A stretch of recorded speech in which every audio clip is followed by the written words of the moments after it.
কিয় কৰি আছে? ডাইলেগ মাৰি ডাইলেগ নাই নাই এতিয়া মুড নাই সন্ধিয়া শুনাম। এই গাইজ চাওক আমি কামত আহিছিলোঁ এই কেনেকুৱাকৈ বৰষুণটো দিছে আপোনালোকৰ মাজতে ইয়াৰ বৰষুণ ধুনীয়া ধুনীয়া বৰষুণটো দি দৃশ্য। আছে। এতিয়া বোকা হ'ব, বোকাৰ মাজত আমাৰ লেতেৰা হ'ব চাওকচোন গাইজ আৰু একো নাই গাইজ।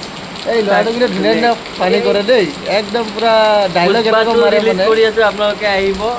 হিৰোটো ময়ে থাকিম। দেখা পাইছে দাড়ি চাড়ি বনাই আছে, অলপ ডেভেলপ কৰি আছোঁ। আমাৰ ডাইৰেক্টৰটো এইটো বহি আছে, শিখৰ চুবাই আছে, হেলমেট চেলমেট লগাই। মানে এতিয়া আমি শ্বুটিঙৰ জেগাত আহিছোঁ।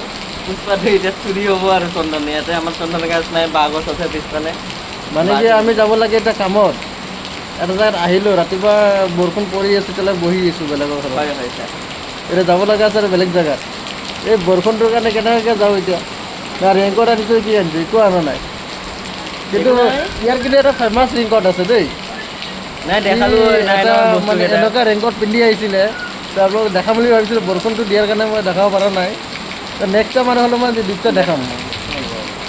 আৰু কিবা ক'ব লগা আপুনি? নাই নকওঁ। মোৰ নাম শ্ৰী ৰাহুল দাস। Thank U.